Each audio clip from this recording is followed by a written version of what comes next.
नमस्कार, स्वागत है एक बार फिर से आप सभी लोगों का आपके अपने चैनल पीकेटी एजुकेट्स में। मैं हूं डॉक्टर पवन तिवारी और आज मैं आपके सामने लेकर उपस्थित हुआ हूं राजस्व लेखपाल भर्ती परीक्षा 2020 का 5वां प्रैक्टिस सेट। इससे पहले कि हम अपने प्रैक्टिस सेट के प्रश्नों की तरफ आगे बढ़ें, मेरी आपसे यह गुजारिश है कि टेलीग्राम पर हमारा अपना पब्लिक चैनल पीकेटी एजुकेट्स के नाम से है। आप टेलीग्राम पर हमारे इस चैनल को फॉलो करें, जिससे कि आप हमारे चैनल के प्रत्येक अपडेट के साथ बने रह सकें। तो आइए बढ़ते हैं आज के अपने प्रैक्टिस सेट के प्रश्नों की तरफ। निर्देश प्रश्न 1 और 2 में लिखित लोकोक्तियों आबलिक मुहावरों के सही अर्थ चुनकर बताइए। हमारा पहला प्रश्न है, उल्टा चोर कोतवाल को डांटे, इसका सही अर्थ क्या होगा? 4 विकल्प दिया गया है। पहला विकल्प है दोषी होने पर भी दूसरों पर धौंस जमाना। विकल्प बी है विपरीत कार्य करना। सी है अपनी उम्र के हिसाब से अधिक बोलना। और डी है दूसरों पर प्रभाव जमाना। इसमें आपका सही जवाब है विकल्प ए, दोषी होने पर भी दूसरों पर धौंस जमाना। अपनी गलती होने के बावजूद भी दूसरों पर प्रभाव जमाने की कोशिश करना, इसी को हम क्या कहते हैं? उल्टा चोर कोतवाल को डांटे। आइए बढ़ते हैं अपने अगले प्रश्न की तरफ। हमारा दूसरा प्रश्न है, त्रिशंकु होना। विकल्प ए है न स्वर्ग और न पृथ्वी पर रहना। बी है किसी और का न रहना। सी है पहचान खो देना। और डी है हवा में रहना। त्रिशंकु होना इस मुहावरे का अर्थ होता है विकल्प बी, किसी और का न रहना।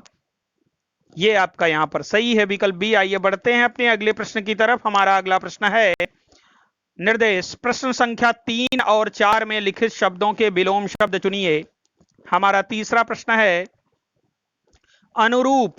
आपको अनुरूप का विलोम शब्द बताना है। 4 विकल्प दिए गए हैं। विकल्प ए है अनुकूल, बी है प्रतिकूल, सी है प्रतिरूप और डी है यथानुरूप। इसमें आपका सही जवाब है प्रतिरूप। अनुरूप का विलोम शब्द होता है प्रतिरूप, जबकि अनुकूल का विलोम होता है प्रतिकूल। तो विकल्प सी आपका यहां पर सही है, बाकी तीनों गलत हैं। आइए बढ़ते हैं अपने चौथे प्रश्न की तरफ। हमारा अगला प्रश्न है, अगाध शब्द का विलोम क्या होगा? विकल्प ए है भरा, बी है छिछला, सी है गहरा और डी है तालाब। अगाध का अर्थ होता है गहरा और इसलिए इसका विलोम शब्द होगा छिछला। विकल्प बी सही है।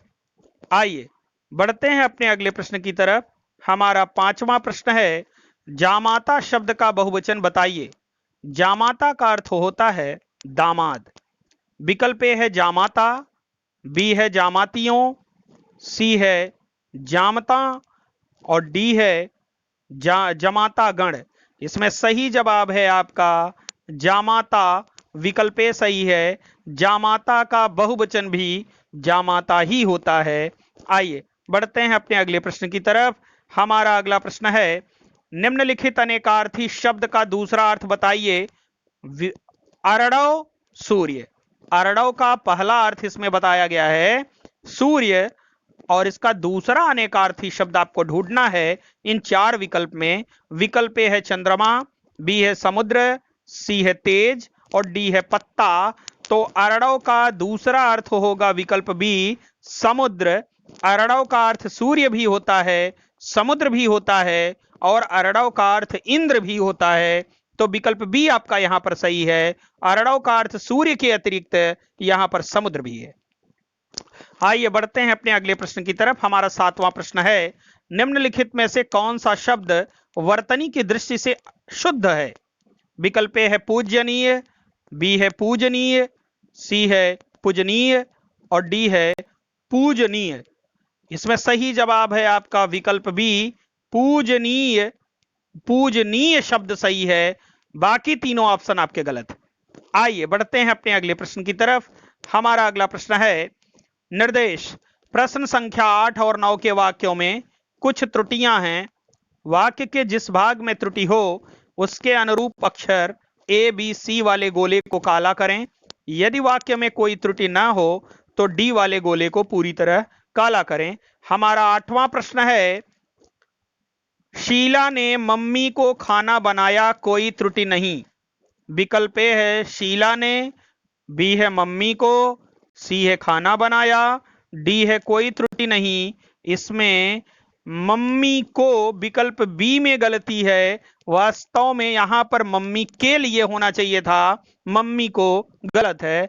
तो शीला ने मम्मी के लिए खाना बनाया, ऐसे वाक्य बनना चाहिए था। तो विकल्प बी आपका यहां पर गलत है। आइए बढ़ते हैं अपने अगले प्रश्न की तरफ। हमारा 9वां प्रश्न है, 2 किलो ठंडी बर्फ दो, कोई त्रुटि नहीं। विकल्प ए है 2 किलो, बी है ठंडी बर्फ, सी है 2 और डी है कोई त्रुटि नहीं। इसमें विकल्प बी में गलती है। वास्तव में जब बर्फ शब्द का प्रयोग कर दिया गया तो फिर ठंडी शब्द का प्रयोग करने की कोई आवश्यकता नहीं थी, क्योंकि बर्फ तो ऑलरेडी ठंडी होती ही है। तो यहां पर ठंडी शब्द अनावश्यक शब्द है, इसलिए विकल्प बी में गलती है।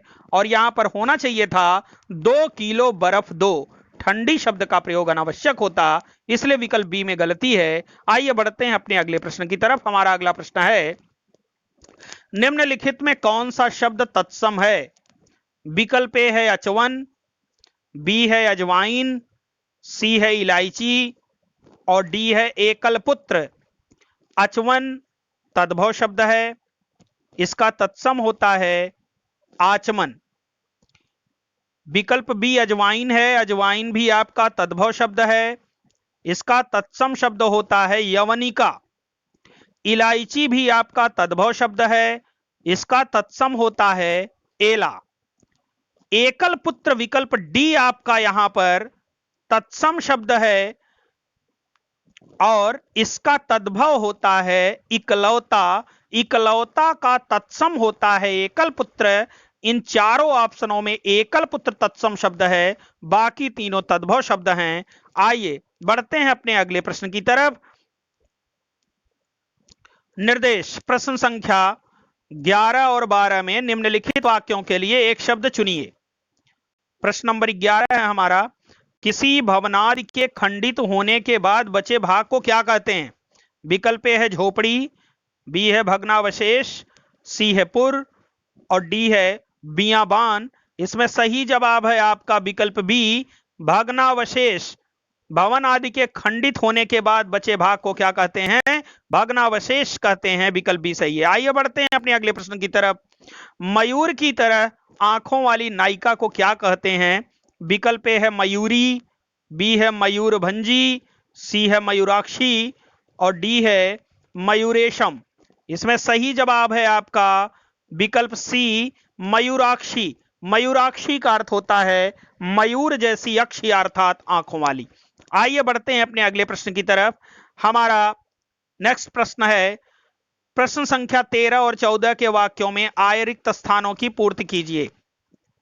13वां प्रश्न है हमारा, अपनी अपनी ढपली, अपना अपना के बाद क्या भरा जाएगा?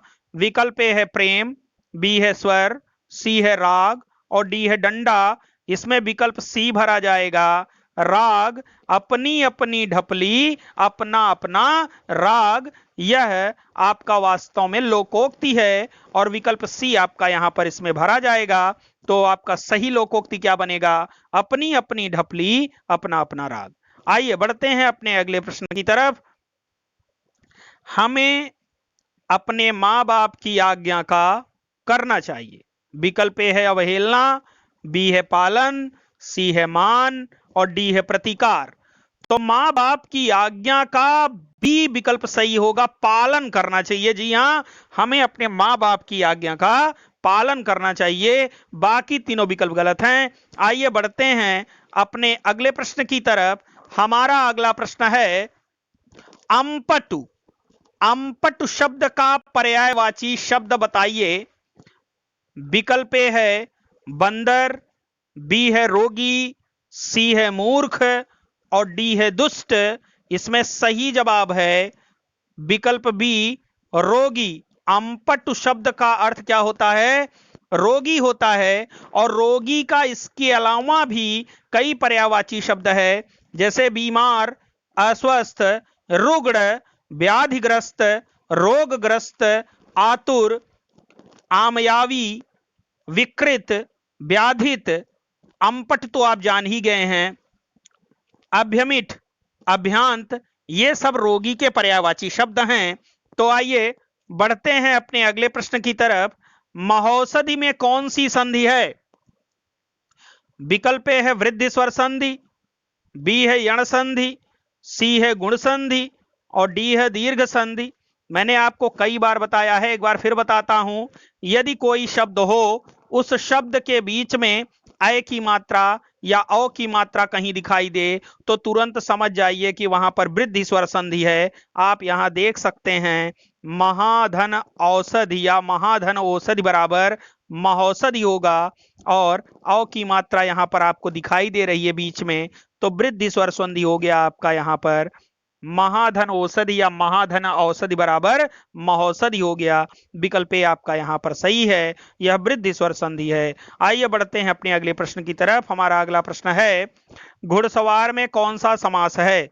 विकल्प ए है कर्मधारय, बी है बहुब्रीहि, सी है तत्पुरुष और डी है द्वंद्व। तो घुड़सवार में आपका विकल्प सी सही है, तत्पुरुष समास है। घुड़सवार का अर्थ होता है घोड़े पर सवार, और यहां पर पूर्व पद से अधिकरण कारक की विभक्ति पर का लोप हुआ है, तो इसलिए घोड़े पर सवार का घुड़सवार हुआ है। वास्तव में इसमें अधिकरण तत्पुरुष समास है, तो विकल्प सी आपका यहां पर सही है, तत्पुरुष समास। आइए बढ़ते हैं अपने अगले प्रश्न की तरफ। सागर सा गंभीर हृदय हो, गिरि सा ऊंचा हो जिसका मन, इस पंक्ति में अलंकार है। विकल्प ए है अनुप्रास, बी है श्लेष, सी है रूपक और डी है उपमा। मैंने आपको पहले भी बताया, आज फिर बता रहा हूं, उपमेय और उपमान के बीच में अगर वाचक शब्द सा सी से सम सरिस कहीं भी अगर दिखता है तो आंख मूंद कर यह समझ लिया करिए कि वहां पर उपमा अलंकार है। यहां देखिए सागर सा गंभीर, और यहां देखिए गिरि सा ऊंचा हो जिसका मन, तो इसमें आप देख सकते हैं कौन सा अलंकार होगा आपका, उपमा अलंकार होगा। विकल्प डी आपका यहां पर सही है। आइए बढ़ते हैं अपने अगले प्रश्न की तरफ। निम्नलिखित में से कौन सा तद्भव शब्द है? विकल्प ए है ओठ, बी है अंक, सी है कपित्थ और डी है करुणा। ओठ का तत्सम होता है ओष्ठ, और अंक का तद्भव होता है अंक, चंद्रबिंदी, अनुनासिक का प्रयोग होता है उसके साथ। कपित्थ कैथ का और करुणा का करुणा है। तो आप देख सकते हैं इसमें अंक, कपित्थ और करुणा ये तीनों तत्सम शब्द हैं, जबकि ओठ आपका इसमें तद्भव शब्द है। विकल्प ए आपका यहां पर सही है। तो आइए बढ़ते हैं अपने अगले प्रश्न की तरफ।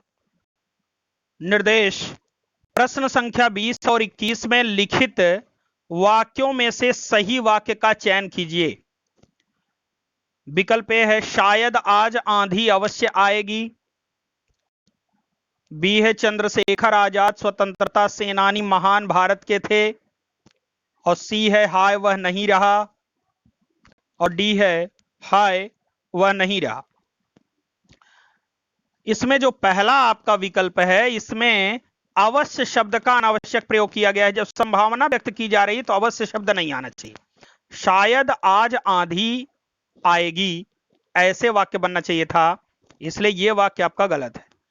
चंद्रशेखर आजाद भारत के महान स्वतंत्रता सेनानी थे, यह वाक्य ऐसे होना चाहिए था, यह भी गलत है।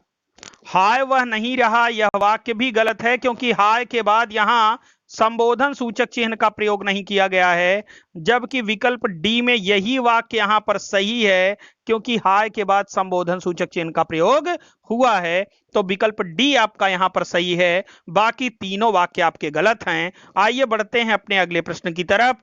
हमारा अगला प्रश्न है 21वां प्रश्न। विकल्प ए है बच्चों को अत्यधिक खेलने मत दो, बी है बच्चों को अत्यधिक खेलने मत दो, सी है सभी पुत्रों को पिता भक्त होना चाहिए, और डी है महाराजा विक्रमादित्य श्रेष्ठ राजा थे। आपको इसमें देखना है कि कौन सा वाक्य सही है। अब इसमें विकल्प ए में आप देखिए अत्यधिक गलत है, वास्तव में यहां अत्यधिक होना चाहिए। और विकल्प बी में बच्चों को अत्यधिक खेलने मत दो, इस वाक्य में कोई कमी नहीं है। ये वाक्य आपका सही है, ये गलत है। अब जरा ये सी देख लेते हैं, सभी पुत्रों को पिता भक्त होना चाहिए, पिता भक्त नहीं पितृ भक्त होना चाहिए, इसमें ये गलती है, इसलिए ये भी गलत है। महाराजा विक्रमादित्य श्रेष्ठ राजा थे, महाराजा नहीं बल्कि महाराज विक्रमादित्य श्रेष्ठ राजा थे, इसलिए ये भी गलत है। तो विकल्प बी आपका इसमें सही है, बच्चों को अत्यधिक खेलने मत दो। बाकी तीनों वाक्य आपके इसमें गलत हैं। आइए बढ़ते हैं अपने अगले प्रश्न की तरफ। हमारा 22वां प्रश्न है, भक्ति रस का स्थायी भाव क्या है? विकल्प ए है उत्साह, बी है शोक, सी है श्रद्धा और डी है हास्य।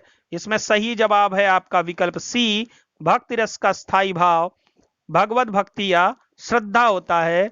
तो विकल्प सी आपका यहां पर सही है।